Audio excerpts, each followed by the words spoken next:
You know Gray Bar for electrical parts, but there's one more thing you may not be thinking of us for that can help maximize your next project's total value. Our pre-project planning services are designed to help you win the bid, save on labor costs, and keep your installers productive across your entire build. The sooner you call us, the better. Because when we're there from the beginning, we can anticipate your needs and help you solve problems before they become problems. Yep, Gray Bar does that.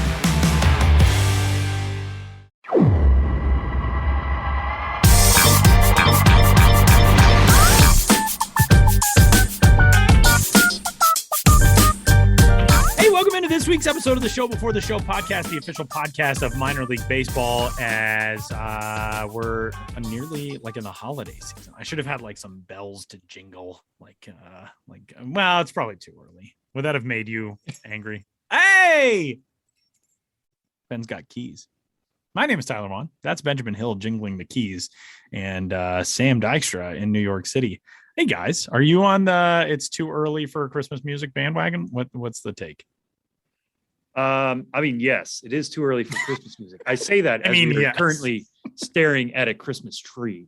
Mind you, it's Radio City Music Hall that we're staring at. Radio City Music Hall has to sell tickets to the Rockettes, which is a big Christmas spectacular. I get it. There's a reason why they put the tree up. Even now on a podcast, we are now talking about the Rockettes because they put up a tree. True. That's why they do it. If you want to talk about Christmas getting too commercial, that is a big point in that favor. But no, I think we're not even close to talking about Christmas music or any holiday music yet. There's not even Thanksgiving music. I would say, why don't we have any Thanksgiving music? Yeah. The turkey song, I guess. Yeah. But otherwise, no, I don't. Yeah, even Halloween got the Monster Mash. Why is there no good Thanksgiving song? Is there a good? Ben? I can't think of any Thanksgiving at all. I just feel grateful for the existence of music during Thanksgiving. What are you thankful for? Music. I like that. Music in general. Yeah. That's good. It's my favorite holiday. I love Thanksgiving. A day where we all just get to gorge ourselves and watch sports. It's pretty much the rest of my life also. But I love it on Thanksgiving when everybody else joins in it.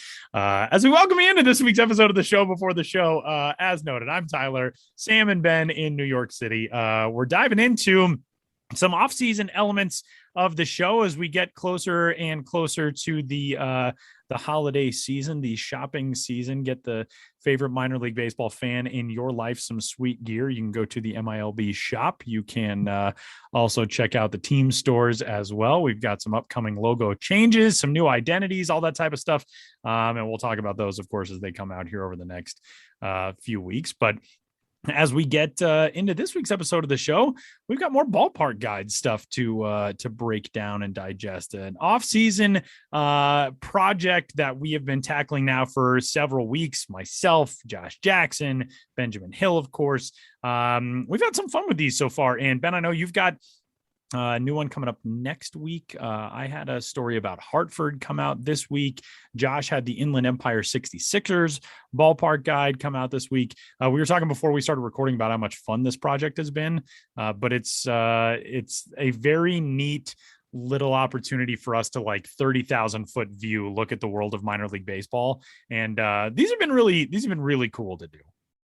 Yeah, the most recent, Tyler, is yours, as you mentioned, on the Hartford Yard Goats. I'm currently working on the Syracuse Mets NBT Bank Ballpark that should be out next week, and got Las Vegas, the Aviators, after that on the docket. But the two latest to come out, our good pal Josh Jackson wrote a great one on the Inland Empire 66ers, and you got one on Dunkin' Donuts Park, home of the Hartford Yard Goats. I was able to visit there in their inaugural season of 2017, which is, if you remember, was a year after what the inaugural season was supposed to be. And we could do a very special episode and talk for 3 hours about what a mess it was to get that ballpark built. So much negative publicity, but then it opened. They had a great front office in place, great branding with the Yard Goats, and it really is one of the best ballparks you'll find in minor league baseball, bar none. Yeah, people really forgot about all of the negative publicity pretty quickly once the gates opened to Dunkin' Donuts Park. And huge thanks to Mike Abramson, who's one of our, of course, longtime friends in the mill world, who talked with me for that story and just kind of gave me the lowdown of how the ballpark has. It's one thing to open a ballpark and have it be gorgeous and beautiful and all of that. It's another thing to start developing the identity of a ballpark over the last several years, and that's what they've been able to do at Dunkin' Donuts Park. And so we talked about, best areas of the ballpark to sit. Mike's partial to the third base side because you get the Hartford city skyline in the background. There's an overhang in right field. They sort of wedge the ballpark into kind of a modified city block. So there's a short porch in right field, and they've got seats on the lower level, but they also have an upper level, which kind of gives them more of a big league ballpark feel. They've got, local food vendors. Dame Drops, who is the very famous YouTube food reviewer. I did not know this, but he is from the Hartford area and collaborated with the Yard Goats on a concession stand this year. So they've got some Dame Drops created and approved food items. It was a lot of fun talking with Mike Abramson about Dunkin' Donuts Park. And if you ever find yourself in the Northeast, make sure to swing through Hartford and make a stop at Dunkin' Donuts Park and take in a Yard Goats game. It is a gorgeous place to watch baseball. A lot of cool food and drink options. And there's also a lot of neat historical options around the ballpark too. That's one of the things that we have been keen to dive into with the ballpark guides is, you're going to be at a baseball game, sure, but there's also a lot of stuff that you should explore outside of these ballpark facilities themselves. And in Hartford, you've got the Mark Twain House, place where Mark Twain, Samuel Longhorn Clemens, lived during his early stages of his writing life. And then also the Harriet Beecher Stowe House is in Hartford as well. There's the Connecticut Science Center. There's one of the oldest private art museums, actually, I believe the oldest art museum in the United States that's open to the public in the Wadsworth. So there's some cool stuff in Hartford that you can check out when you are not at a Goats game. And it was fun getting a chance to explore a little bit more beyond just the phenom that is the Hartford Yard Goats. Right. And from a food and beverage perspective outside the ballpark, the Yard Goats have had this steamed cheeseburgers alternate identity. Right. And that speaks to steamed hamburgers, steamed cheeseburgers being a Hartford specialty and some of the oldest examples of the classic American cuisine that is the hamburger in all the United States. So you can explore some old classic restaurants serving hamburgers the way that they were served when Wimpy on Popeye was craving them and would gladly pay you Tuesday. Not in Utica. No, that's an Albany expression. But it was a fun one to write up about Hartford. I have Altoona coming up next, which is People's Natural Gas Field. That will be out next week. Ben currently working on Syracuse. You can also, if you are a West Coast baseball fan, you can check out Josh Jackson's look at San Manuel Stadium in Inland Empire, where the 66ers have called home for quite some time, and a team that has produced so much talent. That was one of the teams that we kind of discussed, like, how do you define the inception of this team? Because they were the San Bernardino Storm for a while, the Stampede for a while, and then changed names, and the level has changed and all of that. But their roots go back into the 1980s. The ballpark opened in 1996, and that is a really cool place as well. They've got some great food options, and it's one of the things that's interesting to me about the California League is I don't think most people outside of the world of minor league baseball think about California as a minor league baseball hotbed, but there was a whole league named after that state, and now of course Low A West is included in the old footprint of the California League, but San Bernardino, a cool stop for the Inland Empire 66ers. Ben, you've been to that one relatively recently, correct? Yeah, I went there, I believe, in 2017, I want to say. It all blurs together a little bit. It was a weeknight, so not a huge crowd and, not the best weather, but it was the second time I've been there. And interesting place to see a game. I remember the first time I went there, they had a tooth race, where racing teeth mascots sponsored by a local dentist. And that was when I was in my young and rugged and wild gorilla GUERR, whatever. I was a guerrilla journalist. I like to fashion myself in that way. So yeah, I was a racing tooth in the Empire, which is definitely one of my enduring memories. And you guys know this, and anyone who goes to minor league games knows this, is like kids get obsessed with autographs. Yeah. And kids and some adults. Right. But especially kids. Like, it's only cute when the kids do it. Anyone in a costume, you want autographs. So I'm waiting for the third out so I can be a molar in a tooth race. And these kids, like one after the other, kept coming up to me and asking for my autograph because I was just dressed as a tooth. And I remember just one of those moments, and this was my first visit to Inland Empire when I was pretty new to traveling and still kind of making it up and still being like, I can't believe I'm doing this somehow as my job, just standing there dressed as a tooth and writing tooth on baseballs and caps that kids were giving to me. I just wrote tooth. I was like, I don't know what my name is. So I just signed their stuff tooth. And that's a great memory from Inland Empire. Not so much about the ballpark itself, but a lot of history in that franchise, going back through different identities and kind of I don't know if you call it Spanish colonial, but a very West Coast architectural feel to the ballpark, and some mountains in the background, and a name that speaks to Route 66, and that's quintessentially American. It is indeed. And another state that Route 66 passes through, and another community that Route 66 touches.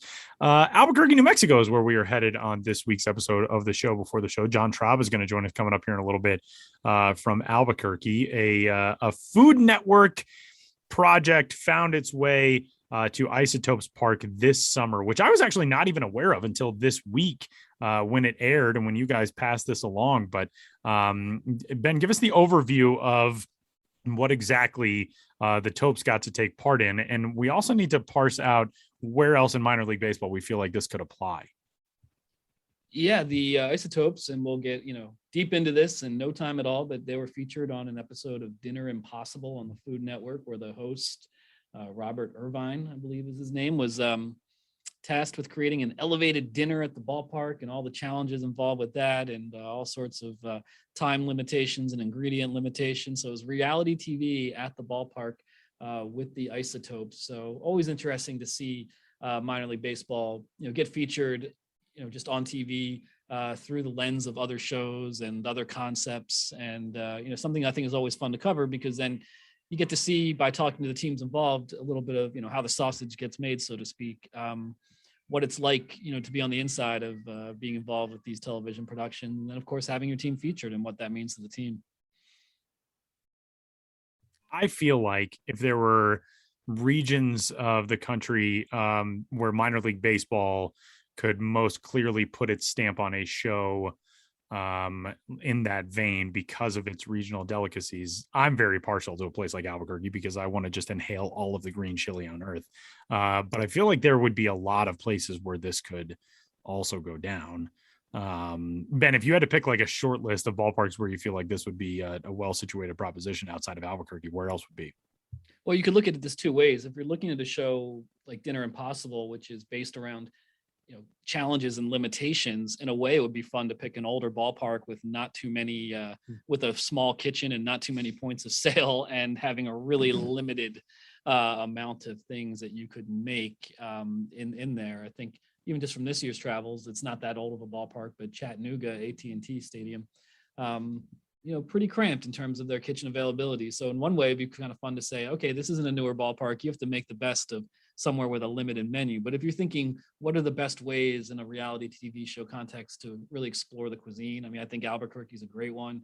I think Lehigh Valley would be great, just with all the creative concession items and the bacon-centric branding. I mean, along those lines, of course, we talked about Fresno tacos and all that a couple of weeks ago on the show. And I think doing something based around Fresno and Mexican cuisine would be another great one for sure. But you could really just zero in on anywhere in the country and then find a reason that it would work, which I think is one of the great things. So I would recommend to television producers everywhere is to systematically feature every minor league ballpark on your show, no matter what your show is. And make us producers. Yeah, I'm into all these ideas. Yeah. And I will, as just an aside, not related to the food, but talking about minor league teams or ballparks being featured on television shows. If you have not seen this, you can find it on YouTube. The Savannah Sand Gnats, who are not a minor league team anymore, Grayson Stadium, that is now the home of the Savannah Bananas, a summer collegiate type team. They're summer collegiate. But anyway, in 2006, I believe it was, an episode of the Ali G Show, a Borat segment of Ali G Show was filmed at a Sand Gnats game in like 2006, which begins with Borat singing the Kazakhstan national anthem. And he just goes on and on and on. And every time you think it's over, he keeps going, and the staff's trying to start the game and inching over to him. And that sort of cringe comedy. And it gets more cringy from there. And I haven't seen it for a while. Maybe I shouldn't even be recommending it on a family podcast. I don't know, but it's kind of an interesting footnote in minor league baseball television history to think that a Borat segment was filmed at a minor league baseball game. I have to go find this like now. That's going to be the first thing I do after this episode. I want you both to know. Thank you for letting us know. John Traub from the Albuquerque Isotopes coming up.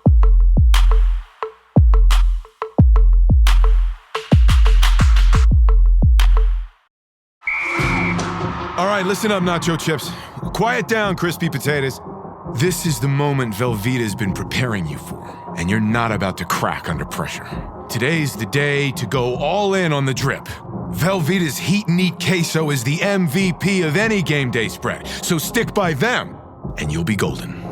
Now get out there and make delicious history. No tailgate party is complete without Velveeta. Albuquerque, New Mexico is the home of the Albuquerque Isotopes minor league team, and that name is in part a reference to The Simpsons. In recent years, Albuquerque's been on the map because of shows being set there, such as Breaking Bad, Better Call Saul. A lot of movies and film are in Albuquerque. There's stuff shooting there all the time. And this season, the Albuquerque Isotopes themselves got a turn in front of the camera. They have been featured in an episode of the Food Network TV show Dinner Impossible in season 10, episode 6, which aired Tuesday, and which I'm sure you can find via your local cable streaming providers. Host Robert Irvine is in Albuquerque for Healthcare Worker Appreciation Night, and he's tasked with serving an elevated dinner to 250 deserving guests. But it's not that simple. He only has access to ballpark ingredients, and he must also prepare a New Mexico-themed snack for the 400 employees who open up the stadium for the game. So that's a Dinner Impossible setup. And here to talk about it from the inside, how it all went down, is Isotopes Vice President and General Manager John Traub. Thanks for being with us, John. Guys, it's a pleasure. Thrilled that you watched the show. I hope you enjoyed it. It was a lot of fun to participate in, but hopefully you guys had fun watching it as well. Yeah, absolutely. And one of the reasons we wanted to do this segment is because it's obviously minor league fans who listen to this podcast. And if you haven't seen this, you don't get to see minor league baseball featured on cable programming overall, and especially not the Food Network very often. So how did this come about? How did Dinner Impossible end up shooting the episode Seventh Inning Stress at your ballpark? So, Ben, they called us, probably mid-June of last year, of 2021, and said that they wanted to talk about filming an episode of Dinner Impossible at the ballpark featuring the Isotopes. And my first question is, why us? And what made you think of coming here? And they said that the producer was a big baseball fan. Really, they had a kind of a regional need to do something filmed in the Southwest. So it just kind of hit their radar. So in a very, very short amount of time, we dotted the I's, crossed the T's, worked with Major League Baseball to get the licensing approvals done, worked with the network, worked with the production company. It was very much fast and furious. And even they came out to start filming. It was basically a 2.5-day production. All the filming took place on a Tuesday.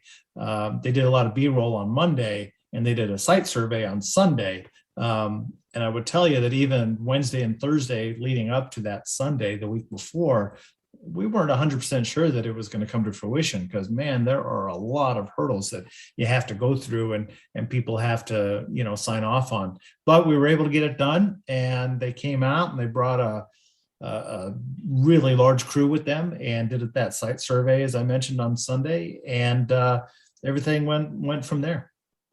And you've been with the team for quite a long time. Was it better part of 2 decades now? Well, I just finished my 34th year in the game, and with the Isotopes since 2002. Yeah. Our first season here was 2003, but I was the general manager in Calgary before that, and we ran that into the ground and relocated that franchise to Albuquerque. So I did move with the team, but yeah, so been with the organization for a long time. Yeah, and in that time, have you ever been involved in something like this? I know you've partnered with, local television productions, and promotions, around Breaking Bad, Better Call Saul, but have you ever had your team featured in such a way, or was this a new experience? It was a brand new experience at this level. A couple of years ago, there was a British TV show, a cooking show. It was called like Two Hairy Guys on a Bike or something. I can't remember exactly what it was called, but it aired on the BBC in England, and they came out and spent part of a day with us. I personally was not as involved in that one as I was in this one, but there's still big productions and big, the big crews and things like that. So it was neat to see how this type of production gets put together for sure. Yeah, and as Ben was laying out there earlier, part of this show is creating a challenge for Robert Irvine and his team. So Right. when you guys found out this was going to be something that was happening, beyond just the logistical hurdles, at what point were you planning out what can we throw his way? Like, because what was involved in that was like the kitchen was in right field, but the pavilion where people were going to be serving was in left field. Like, how much did you guys think about how can we make this as entertaining a show as possible from our end? From the very beginning, Sam, even the very first phone call that we got from them, we started talking about concepts. And one thing that I really wanted to do, and I thought it was going to be kind of cool, would be a behind the scenes on what it takes to present a challenge in real life to feed two professional baseball teams on a, before the game, after the game, everything that's involved in that. As we all know in this industry, you don't know what time games are going to end. You don't know what time the food needs to be ready, et cetera. So I thought that was going to provide some really interesting content. And I think they really like that concept. But unfortunately, due to COVID restrictions, we wouldn't be able to have the camera crews in the clubhouses or in the tents that were provided for the teams to eat. We wouldn't be able to get the camera crews very close to the players. So we spoke very briefly with our major league affiliate, the Colorado Rockies, about it. They were interested in the concept, but once we started talking to the production crew and realized how close the cameras were going to have to be, it came pretty clear pretty quickly that it really wouldn't be we wouldn't be able to proceed with that concept. So we pivoted, and we really did dedicate the entire 2021 season to all the healthcare workers in our community to thank them for all the challenges and everything that they continue to go through to this day, in fact. And so we thought, well, what if we brought in a bunch of healthcare workers, nurses, doctors, whomever, and really have that be the elevated meal that Robert would provide. We talked about that. We talked about doing some things with other types of groups, and we filmed this on a Tuesday, and it was in June, the end of June. So we only had a very short window, like I said, to turn this around. So because of a healthcare partner, Loveless Health Systems, that we have here in Albuquerque, who's been a partner of ours since 2003, we reached out to them, gave them a heads up that this would be a possibility, and they started promoting it from within to get as many people, as many health workers involved as possible to be our special guest for that night. So, long answer to your question, we did kick the tires on a few things, but I'm thrilled that they liked the idea of going with the healthcare workers, because it was not only timely, but impactful and important that we continue not just to provide lip service about providing thanks and honoring the healthcare workers, but actually delivering on that. And the healthcare workers, as you could see from the show, they were very appreciative. Yeah, and one of the great things about this show too is just showing off what Southwest cuisine can be, and it's as much a showcase of Albuquerque food as it is the ballpark and the Isotopes in general. I know you guys didn't want to have your fingers on the scale, but your chef was involved in helping craft all this kind of stuff. How much were you guys either telling them about Food Network, like A, there needs to be green chiles in there, which there certainly were, but B, like, this is some of the stuff you might want to consider throwing in there as part of the meal? I will be honest with you, I don't think it came up at all. It came up that as part of the challenge, they would have full access to any ingredient inside the ballpark that they could have. Certainly our chef was involved during the production to say, hey, chilies and certain spices and things of this nature would be at his disposal. But there was no advanced grocery shopping. There was no advanced, preparation of a menu. They showed up. That was very, very real. They showed up. They didn't know what their challenge was going to be. And when he asked me the question, or he asked our chef Thomas the question, what's at our disposal? Well, you got everything from hot dogs and hamburgers to all the sweet food, the food that we prepare for our hospitality and our special culinary team could put together whatever. It was a matter of what was available on hand that day. So that did provide quite a bit of a challenge for them. John, from the standpoint of shooting a live television program, you can do all the advanced planning and the advanced concepts that you want. But once the cameras go on and the gates go open and all of that, things are going to change. And there's not really a cut and let's reset and start this thing over element to doing it during a minor league baseball game. So tell us about, feel free to go into as much or as little detail as you would like, but we know there are some other unexpected challenges. Give us a little bit of the lowdown.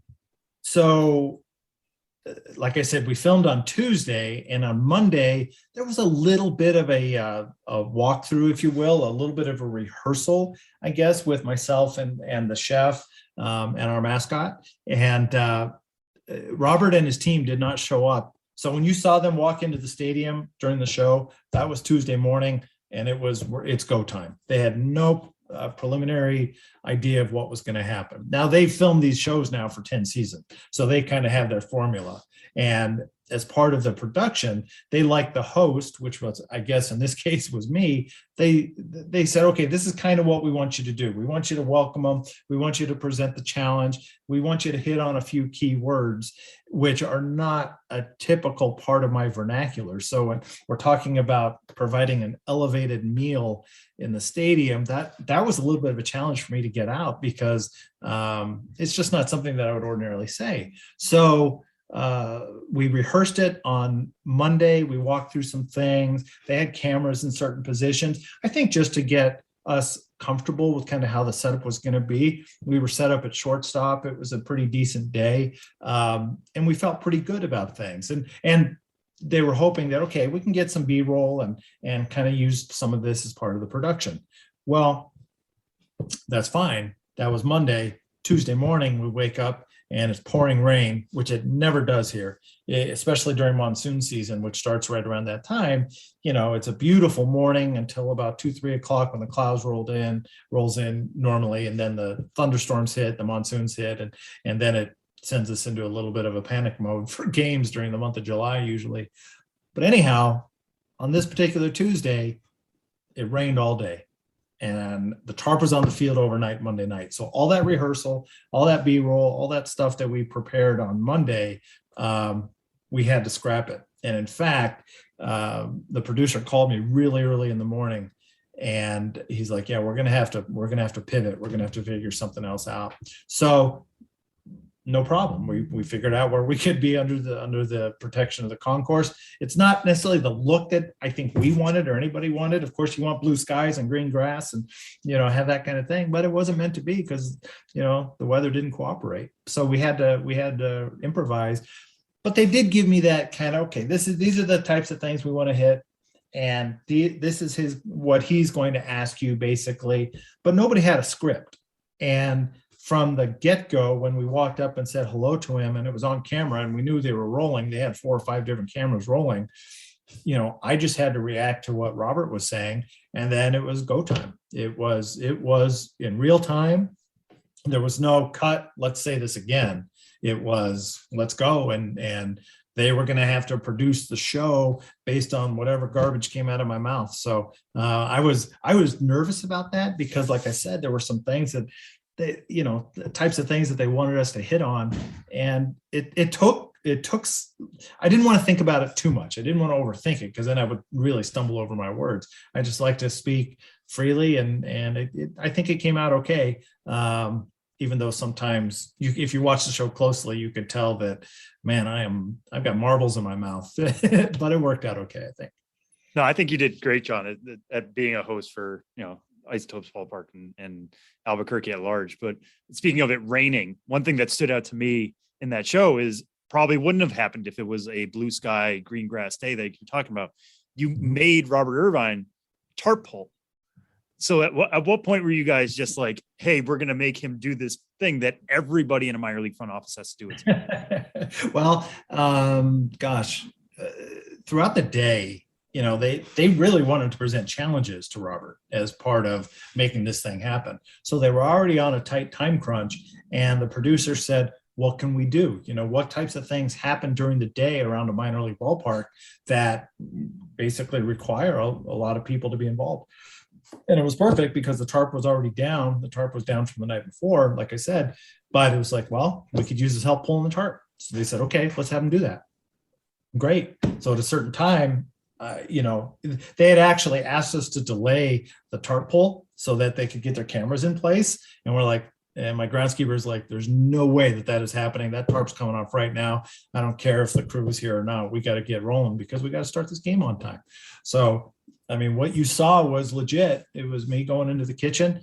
Robert, we want to get this game started on time. And in order to do that, this tarp has to get off now, and we need your help. Now, ordinarily, I probably wouldn't go into the kitchen to ask our chef for help, but that was a little bit of a thing for TV, but it worked out well. I think he had a good time rolling up the tarp. We didn't get down there in time to dump it, but we did get down there in time to roll it up.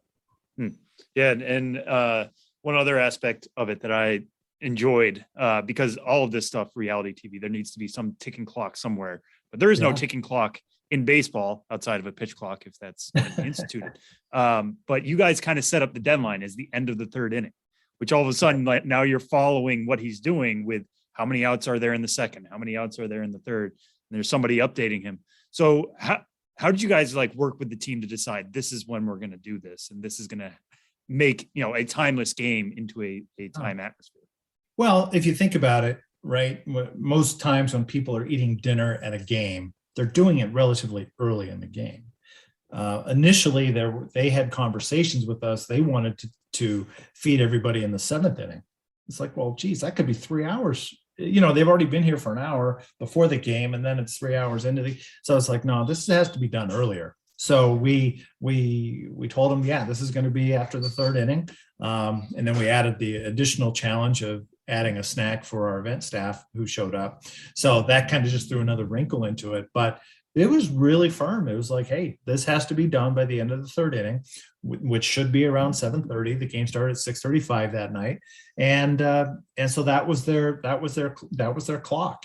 And I do have to give now our former PR director, Kevin Collins, a shout out, because I really think that he was one of the stars of the show, because having him run in to say, okay, we're in the first inning. Okay, now we're in the second inning. We got 2 outs to go. I thought that was a really cool piece of the thing, because it added that urgency. And the time clock that you saw when you're watching the show, the countdown, 3.5 hours to service time or 42 minutes to first pitch, whatever. All that was real time. All that was legit. There was no sugarcoating that. That was real. From the time they showed up, that clock was ticking for sure. John, let me just ask you about you said you've been with the Topes now since 2002.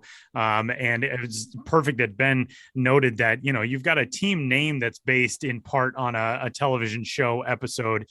Since then, I would say that the Isotopes have probably been the most TV friendly franchise in minor league baseball over the last several years. And it's due in part to the explosion of the television and film industry in New Mexico, but from being, in Breaking Bad and in Better Call Saul, and now, having a Food Network piece that comes out of the ballpark. If you would have gone back to 2002 and talk to the version of yourself that started with the Isotopes, how would you explain what this additional element of the Topes has become for you guys as a franchise over the last decade plus now? Tyler, that's a great question. Obviously, when we did the Name the Team contest way back when, the Simpsons episode was airing that had the Springfield Isotopes potentially moving to Albuquerque to become the Albuquerque Isotopes. So pop culture has certainly been part of our fabric since we started. And we didn't know that a show called Breaking Bad was going to happen, or Better Call Saul was going to happen, or any of these other things. But you look at Bull Durham, you look at MASH with the Toledo Mud Hens, and several others. Minor league baseball is part of the fabric of this country, and you look at a variety of shows. Geez, I mean, you name it. There's even in the movie Love Actually, there's a minor league baseball pennant in the background of a scene in a bar in Milwaukee. So there's just all kinds of different examples of how minor league baseball crosses over to TV and movies and whatnot. So I don't want to sit here and say, yeah, we were planning this or we were hoping for it, but some of the stuff just comes along. I mean, we are talking to a TV crew, right, or a filmmaking crew right now about renting out the facility later this month to shoot a movie. There was a TV show around 2007, 2008 called In Plain Sight. And to be honest with you, that was probably the first show that actually used the ballpark for filming and called themselves the Isotopes. There have been other movie specs that have been written around our existence and things like that. We market ourselves as being a community venue. We try to be a good community partner, and it's a great venue. It doesn't always correlate to what TV and film production want, right? There was a movie that they were kicking the tires many, many years ago. I can't tell you how many site location tours I've given over the years. A huge number of them, and a very, very small percentage actually come to fruition. But they wanted our ballpark to both either in production or post-production, they were going to try to make it look like Wrigley Field. And it's like, no, good luck. I'm not sure that's going to happen, right? So we love being part of the pop culture. We see questions every so often on Jeopardy that come up and things like that. And I just think it's cool. It's kind of fun. It's just one of those added benefits of having a team that was on the front end of being kind of one of the untraditional names. You have a team called the Isotopes, and in a different type of community and a awesome but different type of stadium, it's going to create that interest and we're glad that the things that have happened have been able to work out the way they have. Now, John, to close things out, Sam and I were talking prior to this interview, trying to get a little more background information, and we were looking into how often Albuquerque is used as a location for TV and film. And we found one article that called it Tamalewood, and we just like a local perspective. Does anyone call it Tamalewood? It's the first time I've ever heard that, but I love it. I think that's a great name. There's stuff that happens here all the time. Netflix just bought the huge movie production or film production location called Albuquerque Studios, and that's where Better Call Saul and Breaking Bad and gosh, so many other productions have taken place there. So there are some huge productions that have happened in our community, and they get a lot of publicity. And so that's kind of cool. And everybody knows that now the filmmaking industry has really become part of the economy in this state. And in fact, before the tax incentives that the state of New Mexico introduced, Breaking Bad was originally scheduled to take place in Riverside, California. And right around that time, the state of New Mexico stepped up with some incentives, and they pivoted, and Albuquerque became the home for Breaking Bad, and the city of Albuquerque itself really became a character in that show, if you will, and an important part of the character of that show. And it's just rolled on from there. I mean, it's a really cool thing that's happening in our community. Well, hopefully this conversation has whetted your appetite, so to speak, to watch the episode of Dinner Impossible featuring the Albuquerque Isotopes, airing on the Food Network. It debuted on Tuesday, and I'm pretty sure it'll air quite a few more times going forward now. So check your local listings and see if they were successful in creating elevated cuisine at the ballpark. And to steal my own joke from Twitter, you'd think it'd be pretty easy to create elevated cuisine because the ballpark is 5,100 feet above sea level. Where's my rim shot? Pausing for. I was quiet there, Ben. I was quiet on purpose because I was figuring that's the kind of reaction you got on Twitter as well. But it was. I got to tell you, I did read that, and I thought that's pretty clever. How come I didn't think of that? So yeah, that's what I'm here to be, clever and unfunny.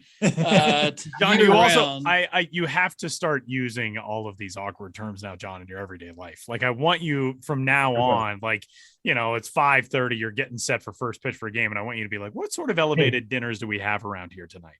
Can I give you a personal story? This Please. Is a true thing. So my wife is an unbelievable cook and is very creative about looking in the pantry, looking in the freezer, looking whatever. Okay, what do we have?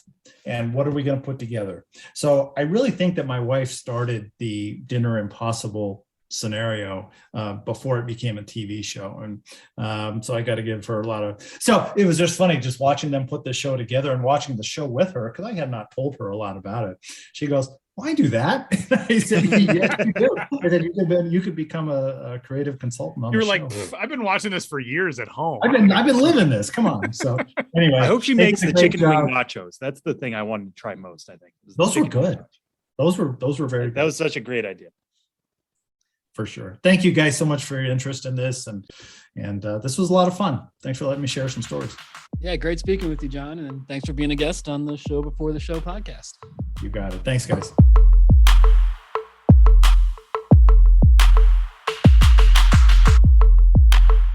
Does it ever feel like you're a marketing professional just speaking into the void? But with LinkedIn ads, you can know you're reaching the right decision makers, a network of 130 million of them, in fact. You can even target buyers by job title, industry, company, seniority, skills, and did I say job title? See how you can avoid the void and reach the right buyers with LinkedIn ads. Spend $250 on your first campaign and get a free $250 credit for the next one. Get started at linkedin.com/campaign. Terms and conditions apply. Huge thanks to John Traub of the Albuquerque Isotopes for joining the show. Now I very much want breakfast laden with green chili. It's noon here, but I haven't really had like a full breakfast yet, so I might just go whip something up. I got some green chili from New Mexico in the fridge. It sounds fantastic to me. We are moving along to talk about all things Fall Stars, as the 2021 edition of the Arizona Fall League Showcase game is coming up on Saturday. It will be on MLB Network. It'll be simulcast on MLB.com and on the MLB app as well. But yeah, it's already Fall Stars time of the year, which means we're just over a week away from the close of the Arizona Fall League season. But the East and West rosters announced for the Arizona Fall League's Fall Stars game, and some really exciting talent, as you would imagine, of course, on these rosters. There are 7 combined top 100 prospects, 4 on the East roster, 3 on the West roster. 2 more prospects will be added via the Final Stars Final 2 vote, the Fall Stars Final 2 vote, that is.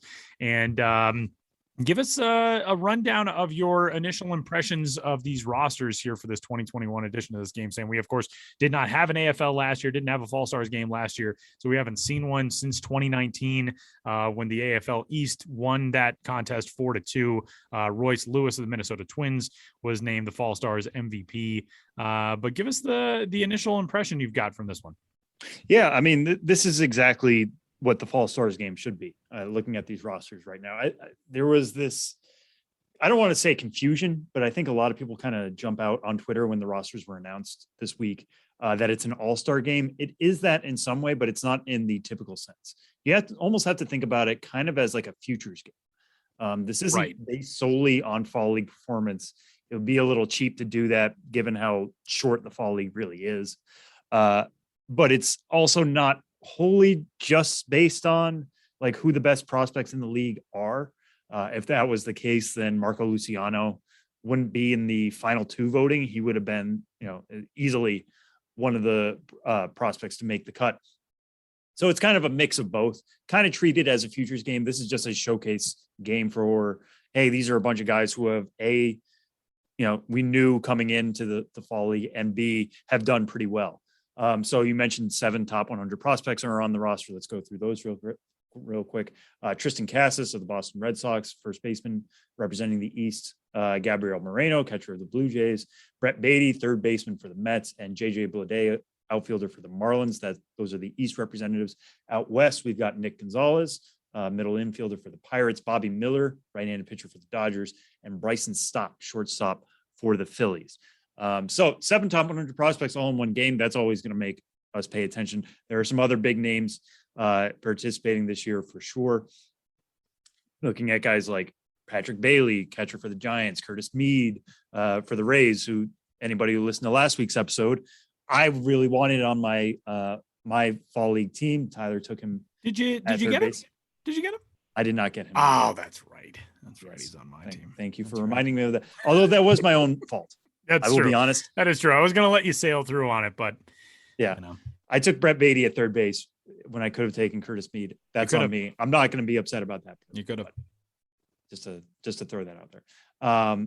Sully Matias, I think, could be a standout because one of the great things about this game, which will be broadcast on MLB Network, it's also available on MLB.com and the MLB app.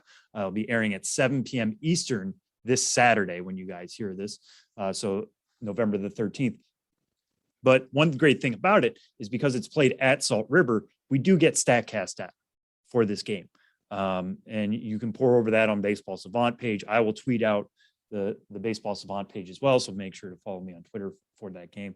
But it's just, we get so much more data coming in on these guys. And Sully Matias is a boomer bust prospect for sure, but he has every capability of hitting multiple 450-foot home runs on Saturday with exit velocities of 110 miles an hour. Plus, he could also strike out 4 times in all of his plate appearances. Like, he's going to be boomer bust, but that just seeing some of these guys kind of stand out. Abner Uribe, who's a pitcher in the Brewers system, I think when I looked it up earlier today, he had 13 of the 14 fastest pitches thrown at Salt River this year. He can easily touch triple digits.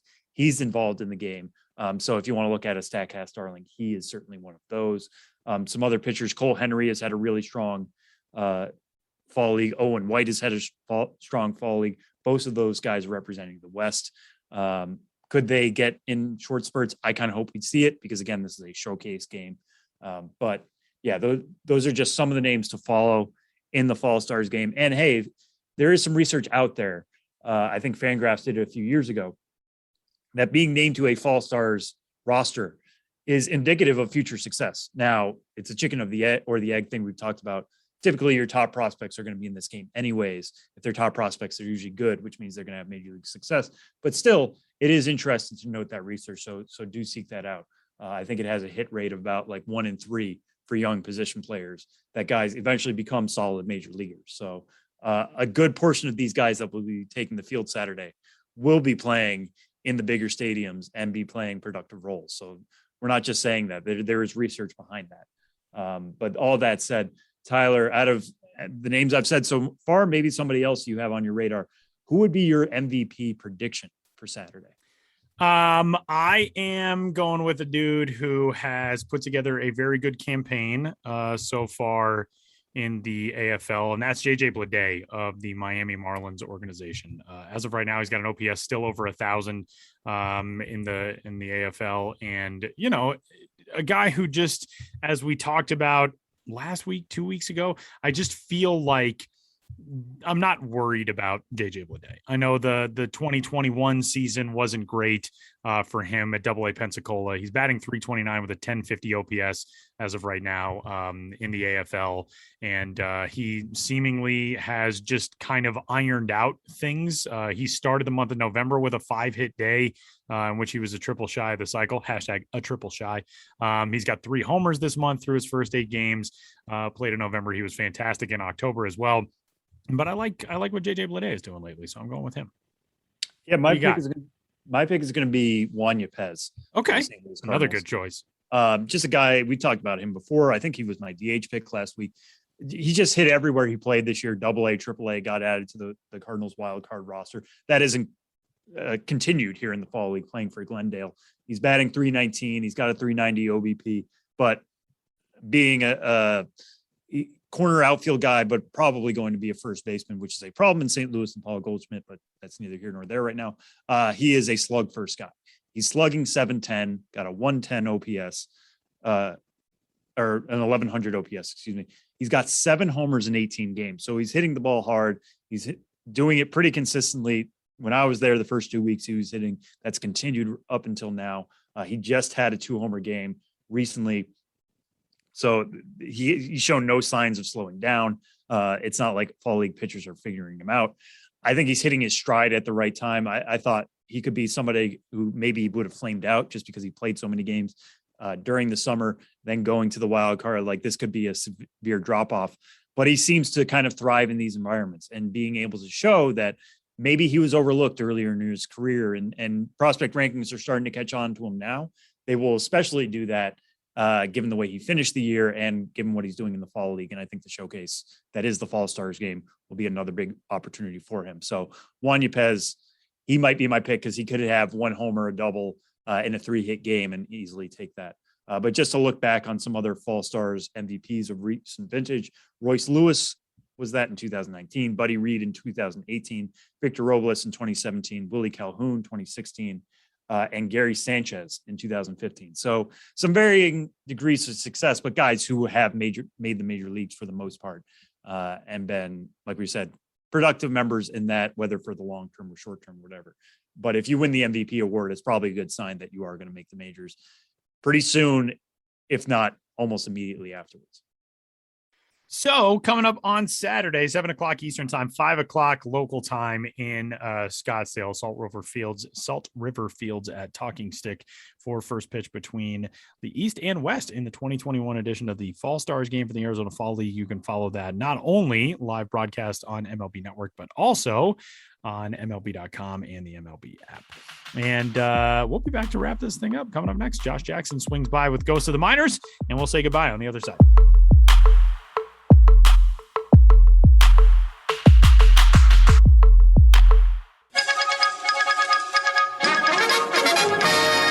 Interrupt this podcast to bring you another thrilling edition of Ghosts of the Minors. Now, here's your correspondent and host, Joshua Jackson.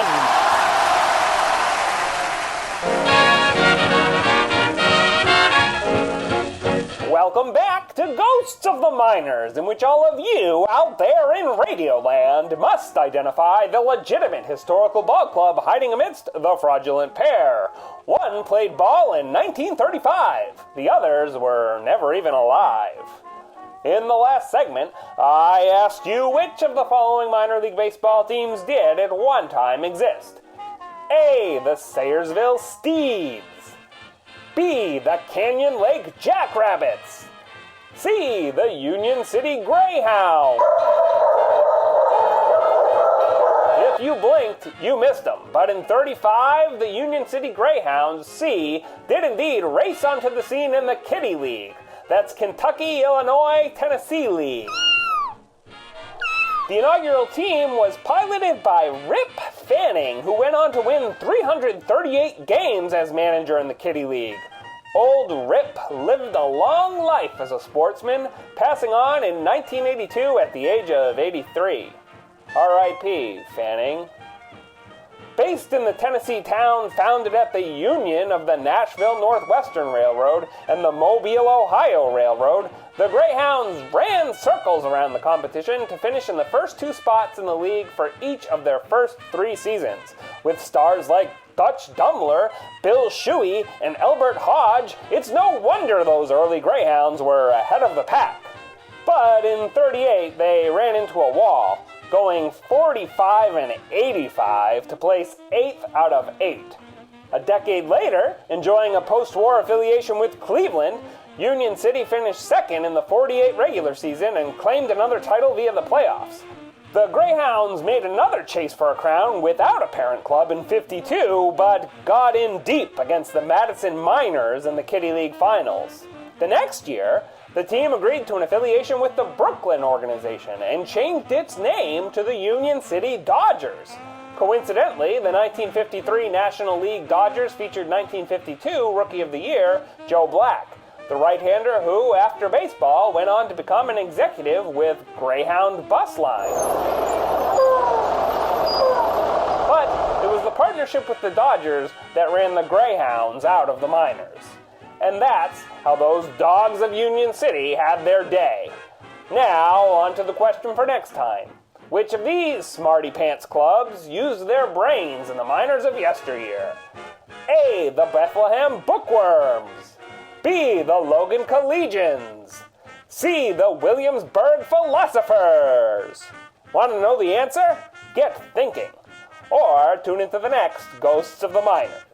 But for now, you'll have to excuse me. My producer Ben Hill is making a transatlantic journey, and I've got to warn the French.